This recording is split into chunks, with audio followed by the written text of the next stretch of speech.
decision-making powers that I held, because for good reason, I want to know that when my time comes that I'm no longer leader of the party, that I leave in place a machinery that can work.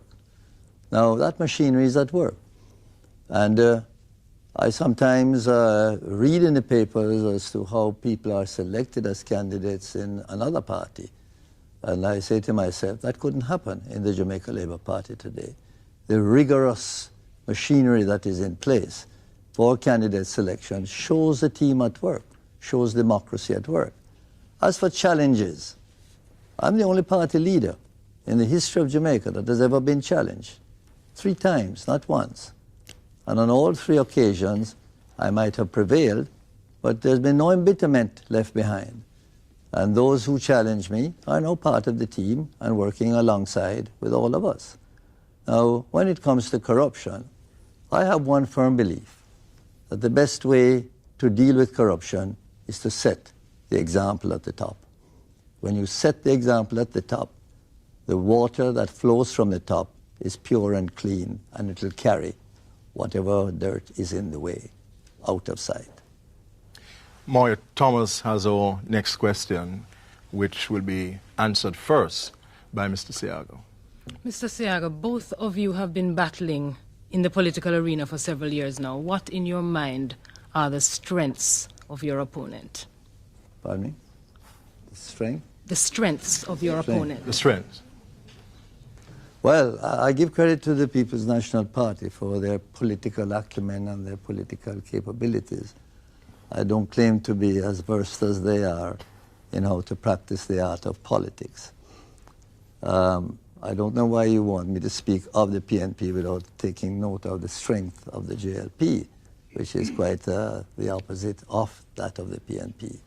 But I do believe, however, that while it may be a strength to the party, it is a weakness to the state, because you cannot use politics as a means of decision-making to evaluate your programs and your projects in terms of political benefit only. When you do that, something else is going to suffer, and generally the economy suffers. That is what happened to us in the 70s. Politics was how we decided what should be done and what should not be done. And you know what happened then. The fact of the matter is that we must evaluate the decisions that have to go into making policies on the basis of what is affordable and what is good for the nation, not what is good for the party. And therefore, I don't want to be as good as the People's National Party is, and my team doesn't want to be either in terms of politics. Just so long, of course, as we can win an election with the politics that we know. Mr. Patterson. The People's National Party is very proud of its record of social engineering, which it commenced in the 1970s and which it has continued in the 1990s. There's a theory that it takes cash to care. We think it's very important to get the finances in balance, but at the same time, there are needs of the people, the poor, the elderly, the dispossessed, the homeless, the disadvantaged, which have to be addressed. We have struck the right balance during the decade of the 1990s. As for the JLP, we have to recognize that our 2 founding fathers have left Jamaica with a rich legacy which we don't often appreciate. And that is, no matter what the swing of the political pendulum, there is always an opposition in place that exists, is vocal, is organized. And we have tried in our development of the parliamentary system, particularly during the 90s, to incorporate them more and more in the process of decision-making. And that is why we have established a number of House committees in which we have invited the opposition to participate. And they have contributed in several areas in a positive way. We take another break at this point, but we come back with more questions after this.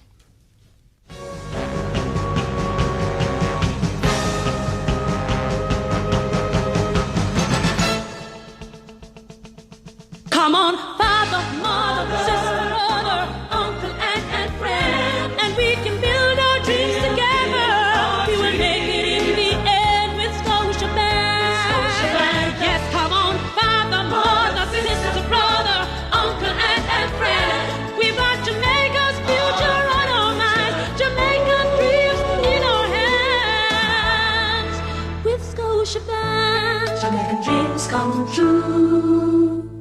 At Red Stripe, our commitment to Jamaica goes beyond our delivery routes, venturing into areas that impact on national development and the well-being of our people.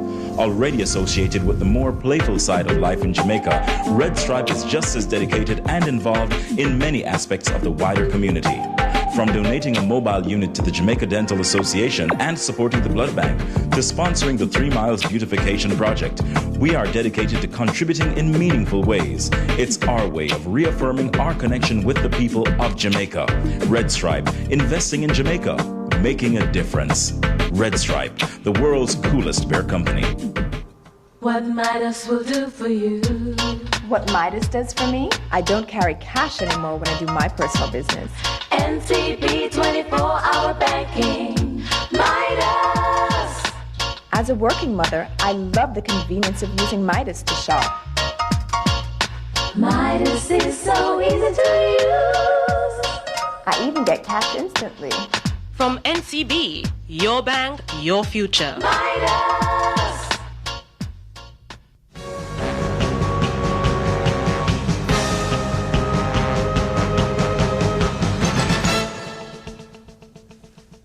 Thanks for staying with us for our leaders' debate.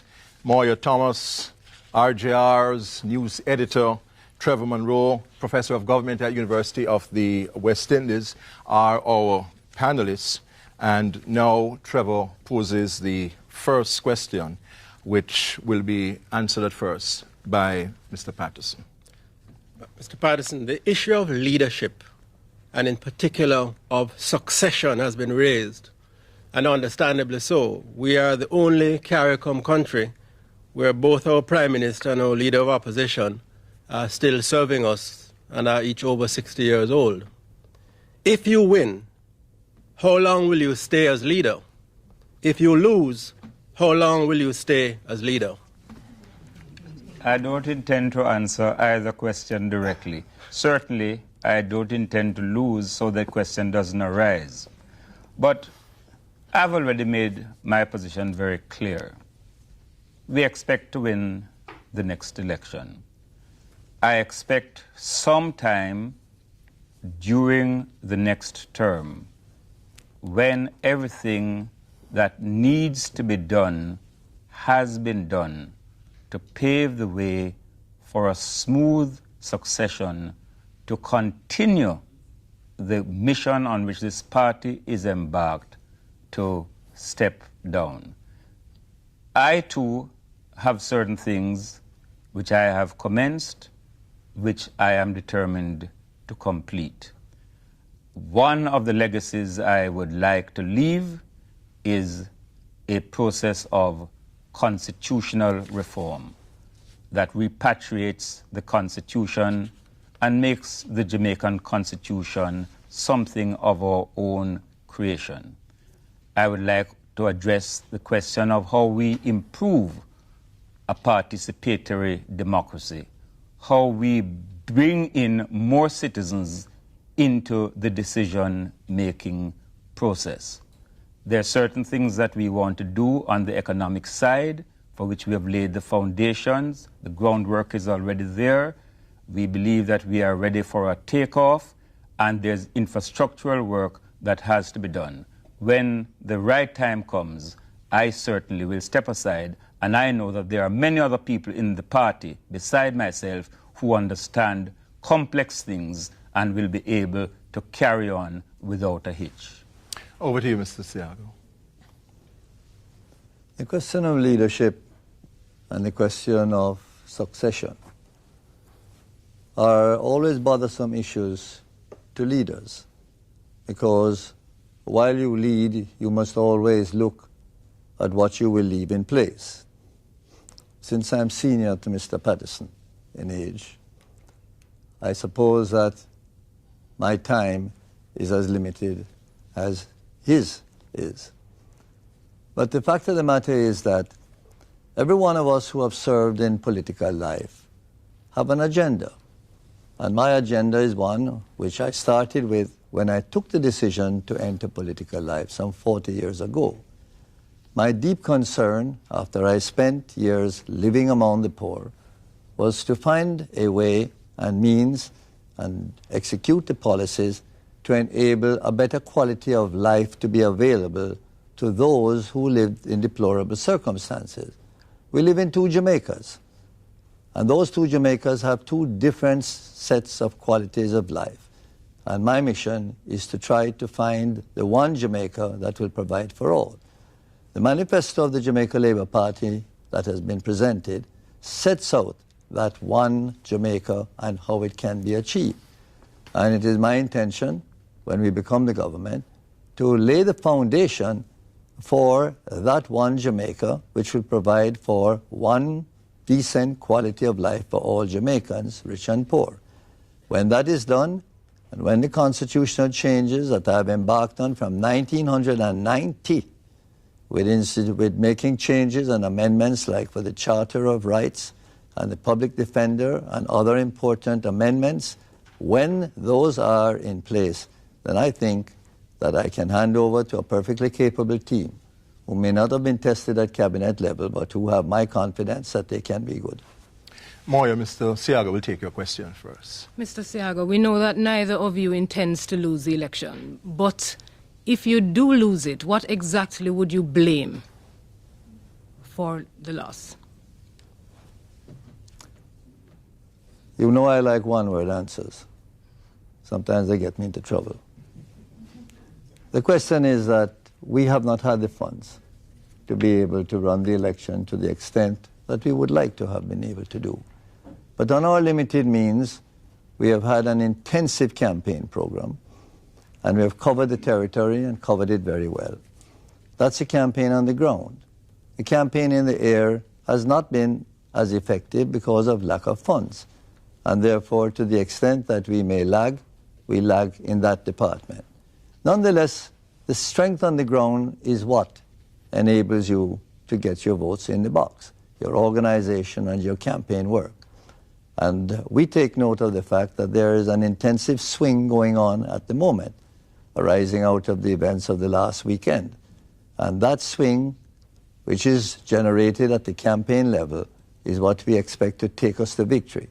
So that I do not expect that we'll be facing the issue of a loss and what will explain the loss. Time for the break so we can take some messages from our sponsors.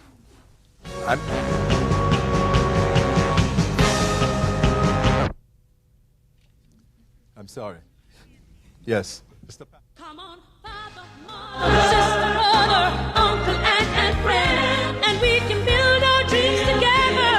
We will make it in the end with Scotia Bank. Yes, come on, father, mother, sister, brother, uncle, aunt, and friend. We've got Jamaica's future on our minds, Jamaica's dreams in our hands. With Scotia Bank, Jamaican dreams come true. We at Red Stripe honor our heritage as a Jamaican company, and in 2002, our tradition for excellence received kudos from the JMA, JEA, and the JCC, the most prestigious award being the Governor General's Award for the most outstanding corporate entity. But success doesn't just happen. It takes one team, one vision, one goal, and a drive to innovation. Innovative thinking has led us to commission MAG 5, the fastest bottling line in the Caribbean, and new product and marketing innovations, with Red Stripe Light and the new global sensation Smirnoff Ice being clear winners. Energized by our achievements, Red Stripe continues to make strides, and we're committed to being a part of Jamaica's great future.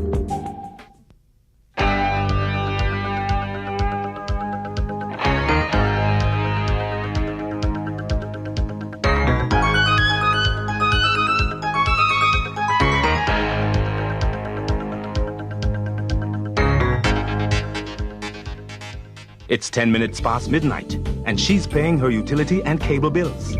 Telemidas. Telephone banking anytime, anywhere, for people who need more time. Telemidas from National Commercial Bank.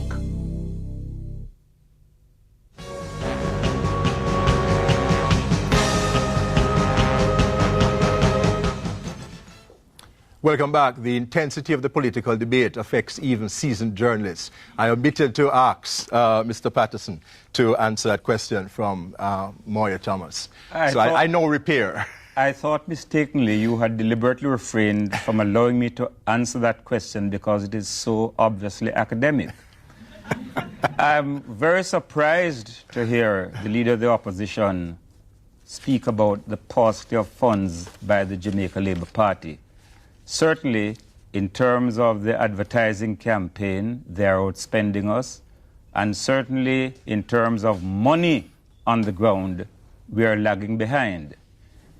If the most unlikely thing were to happen, I would have to say that we had failed to communicate to the people of Jamaica what we have achieved, the positive changes we have effected, the sacrifices that have been necessary in the process, but that we now have solid foundations on which to launch a path of self-sustaining growth and further social transformation. Yet another question for you, Mr. Patterson, this time posed by Trevor Monroe. Come October 17th, the new government is going to face a host of problems requiring our people more than ever to come together. The problem of drugs and guns, of job creation, of education, of restoring social order and social discipline. As an important signal of determination to build national unity, would you include in your cabinet competent persons from the opposition or independent individuals from civil society? Any person who has heard me speak on the campaign trail would have heard me emphasize time and time again the importance of unity, the importance in restoring law and order and discipline in every nook and cranny of Jamaica. The Values and Attitudes program, which some poo-pooed, is, in my view, absolutely essential to the future of Jamaica. As for the composition of the cabinet, that is a matter on which I will give my full attention on the night of the 16th of October. I think you have to recognize, however, that there are certain constitutional constraints. The number of persons who can be appointed from the Senate are limited, and not everyone who one invites to serve is always willing to make the political sacrifice that is necessary in coming forward to serve. But I shall try to constitute a cabinet and a government that will allow the broadest participation of all sectors of the Jamaican community.